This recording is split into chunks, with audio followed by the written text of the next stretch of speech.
Merci. Déjà, merci beaucoup de m'avoir invitée. Je vous ai bien écouté hier, j'ai suivi attentivement les interventions, j'ai entendu beaucoup de choses que je savais, des références, souvent les miennes. J'ai été étudiante pendant 5 ans donc aux Beaux-Arts, et puis maintenant le master de création littéraire à Paris 8. Aux Beaux-Arts, j'ai appris à avoir un avis sur tout, même quand je n'en avais pas. J'ai appris Ocar, Sorrentino, Federman, Bolaño, j'ai appris Attic, j'ai appris Deleuze un peu, j'ai appris Bessette, Barthes, Darcos, Booth, Benjamin et j'en passe. J'ai appris à prendre la parole, à imposer ma parole, mon corps dans l'espace, j'ai formé mon esprit, on m'a invité à écrire. À l'université, plus précisément à Paris 8, on me donne également des outils pour penser, bien évidemment, du temps, c'est super important. Mais ce qu'on m'a appris, et j'en suis particulièrement reconnaissante, c'est autre chose. J'ai fait une rencontre. J'ai vu une manière d'enseigner, un enseignement où on ne m'imposait pas une parole forte et des références comme j'avais toujours cru que ça devait être le cas. J'ai appris que la manière dont on parle, la manière dont on apporte un contenu, la forme donc, participe à ce contenu et le détermine peut-être. À l'université, étrangement, j'ai vu un professeur qui pensait réellement la pédagogie.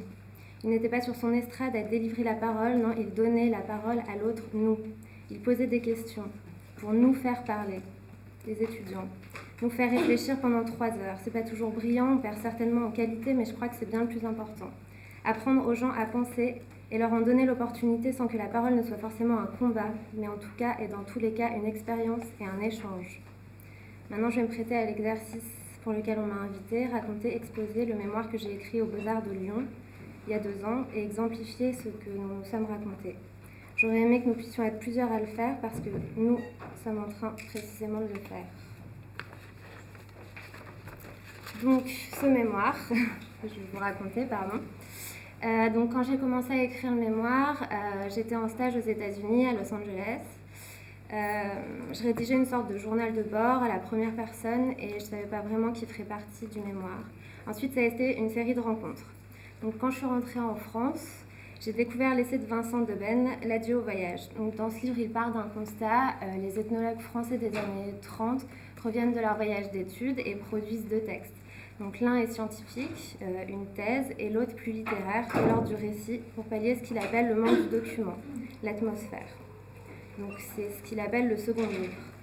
Alors ensuite, j'ai nourri le fantasme forcément de réconcilier les 2 livres en produisant un objet qui allierait les 2.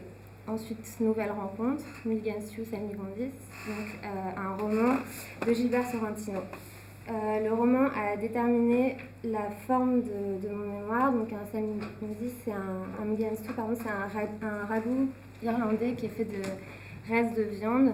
Et ce livre, c'est un espèce de patchwork et de jeux, de collages, de typos, de nuances, de genres, de dessins, un peu tout. Et donc moi, je me suis dit que j'allais pouvoir continuer mon récit de voyage, le transformer en fiction et puis faire naître des théories dans un grand pot-au-feu finalement.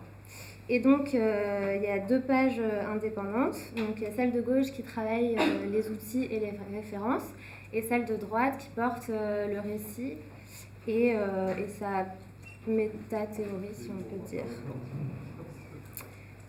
Donc ce que je voulais, c'était vraiment que chaque texte soit pensé comme un fragment indépendant et autonome avec son rythme propre, mais à la fois que tout prenne sens en fait dans l'ensemble. Ensuite, avant-dernière rencontre, donc c'est l'essai de Richard Saint-Gelais qui s'appelle Fiction transfuge, dans lequel il développe un concept de transfictionnalité. Donc la transfictionnalité, en gros, c'est le fait d'emprunter un personnage, un élément de décor, un monde à un autre auteur ou à soi-même, et de l'infuser dans son récit. Donc non seulement Milgensius Sorrentino mettait complètement cette chose-là en pratique, parce que en fait, ce que j'ai oublié de dire, c'est qu'il emprunte des personnages donc à d'autres auteurs, donc à Hammett, Fitzgerald et d'autres. Et en plus, c'est également ce que j'avais commencé à faire dans mon propre récit, où je commençais à introduire des dialogues de films, à emprunter des personnages. Donc dans le roman de Sorrentino, à un moment, il y a un personnage qui tient un journal et à un moment, il écrit « Me voir infliger cette vie terriblement vulgaire que l'on a inventée pour moi représente une mortification. Il est maintenant évident que non seulement Lamont est un très mauvais écrivain, mais également qu'il n'a pas la moindre idée de la direction à donner à son livre. Lamont a commis une grosse erreur par inadvertance, évidemment, mais une erreur tout de même. Il semble qu'en utilisant la technique que, d'après ce que j'ai compris, on appelle flashback, notre honoré auteur ait déchiré le continuum espace-temps, nous accordant ainsi un tantinet de liberté. Donc, ce qui m'intéressait aussi dans ce récit, c'était la superposition des couches et aussi la position de la mise en écriture de l'écrivain en train d'écrire, je me répète. Et du coup, le va-et-vient. Et donc, moi, dans mon propre récit, qui est vraiment la trame en fait de la théorie, il y a 4 parties. Donc, la première partie, c'est un journal qui est écrit donc à la première personne, comme je l'ai dit, et qui est en fait écrit pas vraiment par moi, mais par Lorna Flambeau, bien sûr, qui est une poétesse un petit peu ridicule et gnangnan dans le roman de Sorrentino. Et en fait, moi, c'est devenu ma non-héroïne archétypale qui signe maintenant tout ce que j'écris parce que en fait, je l'aime beaucoup. Et ensuite, la seconde partie, donc ça commence par une note de bas de page, c'est Lorna disparaît à mesure qu'elle apparaît. Donc là, le récit se transforme petit à petit en fiction et j'introduis des scènes de films dont les personnages pourraient être joués par les miens et vice-versa.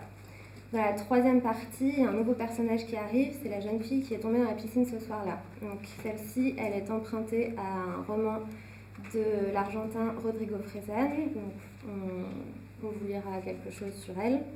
Et la quatrième et dernière partie, c'est une sorte d'épilogue, donc c'est un texte qu'on a écrit à deux mains avec Margot Pietri, dans lequel la jeune fille qui est tombée dans la piscine ce soir-là s'autonomise de la fiction et produit son propre récit.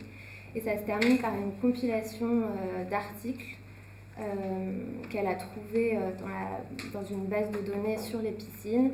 Et en fait, elle en organise la dramatisation. Donc ça part de la construction d'une nouvelle piscine à Paris, aux piscines écologiques, et puis ensuite les staphylocoques et champignons, et à la fin, les accidents mortels. Voilà. Et en fait, je me suis dit que c'était un peu débile puisque j'avais pris une clé USB pour vous montrer des images. De l'autre côté. Non, c'est ça.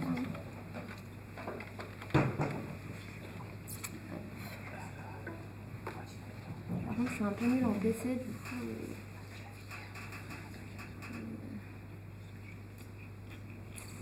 coup. Ouais. Là.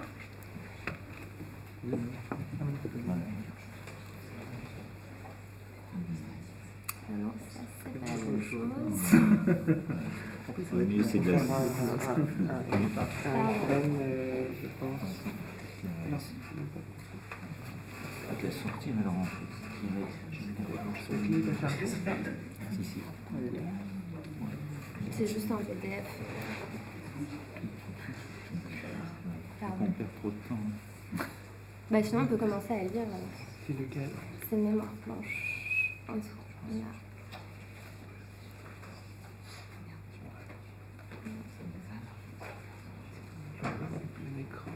Là. Et peut-être. On peut faire.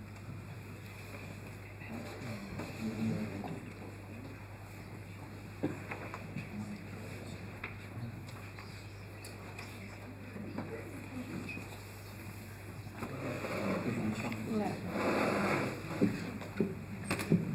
Hop. Donc voilà, en gros c'est juste pour vous montrer un peu la forme. Et du coup je me suis dit que comme en fait c'était plutôt un grand jeu toute cette chose, ce serait peut-être bien de le mettre en voix et du coup de le lire avec Jérôme parce que Jérôme fait partie du mémoire puisque je l'ai fictionnalisé et transfictionnalisé. Voilà. Paraît-il, oui. Mauss redéfinit l'objet des sciences sociales. Il pose le terrain en méthode. Le fait social ne sera accessible qu'à celui qui aura vécu l'expérience de l'indigène. Il nécessite une compréhension immanente de la société observée. La langue n'est pas transparente et la stricte fidélité aux faits ne suffit pas à définir une expression.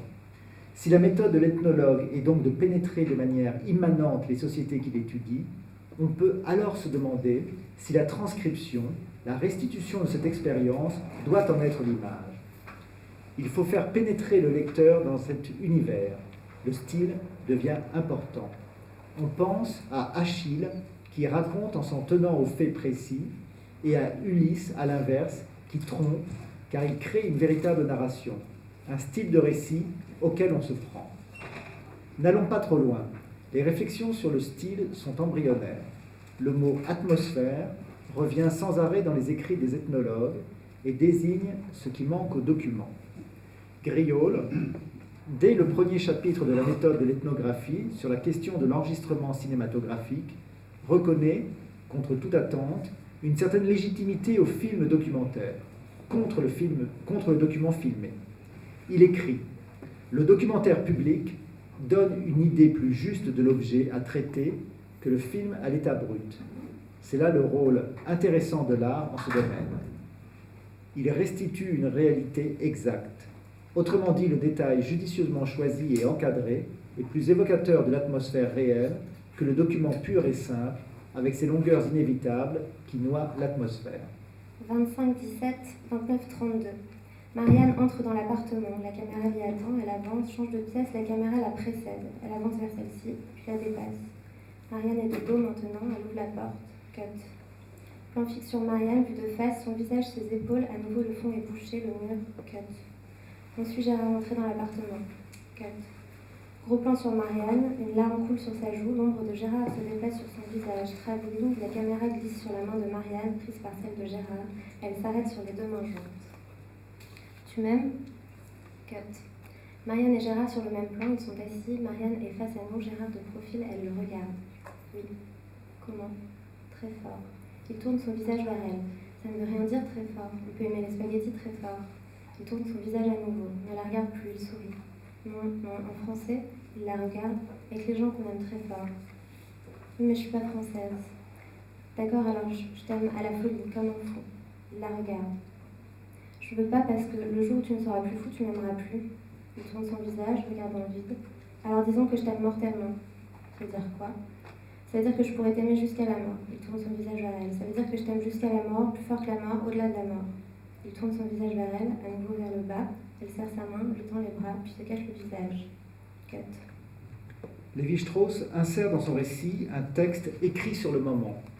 Moment d'une correspondance heureuse entre l'écriture et l'expérience.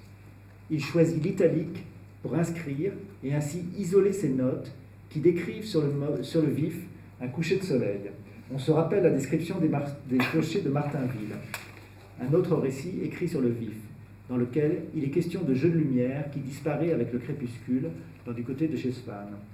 Le texte est également inséré dans le récit des années après, et de la même manière il est isolé comme cité, mais cette fois-ci entre guillemets, comme pour exhiber la tentative littéraire ancienne, tout en signifiant que l'on y a renoncé. Le morceau est pour le témoignage d'une union possible et heureuse entre le sensible et l'intelligible, signification découverte a posteriori, et parce que cette épiphanie a été mise en rapport avec d'autres. Dire David, cher David Hockney. Aujourd'hui, je pense à écrire le scénario d'un film dans lequel une jeune femme tomberait dans une piscine. Je pense que la piscine idéale serait la tienne. Los Angeles, le 15 janvier. Anna veut nous montrer la piscine de David Hockney parce qu'Anna raffole des piscines et que celle-ci, elle ne l'a jamais vue. Je pense qu'en ce sens, elle est très proche de Maria-Marie. Le narrateur est amoureux de Maria-Marie. Maria-Marie a été heurtée par une voiture le jour de l'assassinat de John F. Kennedy le 22 novembre 1963. Depuis, elle ne se souvient plus de rien. Maria-Marie pense qu'elle doit traverser toutes les piscines du monde afin de trouver la piscine idéale. Elle pense que le jour où toutes les filles tomberont au même moment dans toutes les piscines, le monde tel que nous le connaissons touchera à sa fin. Nous étions à la recherche de case studies dans les collines d'Hollywood et tombions sur une maison qui ressemblait drôlement à celle de David Hockney. Anna dit que c'est forcément celle-ci, alors nous sonnons. Personne n'ouvre. Son propriétaire est certainement à Londres. C'est drôle la capacité que l'on a à fantasmer la vie et les déplacements d'un homme, uniquement parce que dans un documentaire nous avons pu lire David Hockney lives and works between Los Angeles and London. Il faut voir la piscine de Bigger Splash. Alors nous escaladons le portail, mais nous ne pouvons nous introduire dans le jardin. Nous ne pouvons qu'imaginer à travers les arbres parce qu'une voiture de police nous poursuit, nous arrête. Puis les agents nous relâchent lorsqu'ils se rendent compte que nous sommes françaises, inoffensives qui plus est.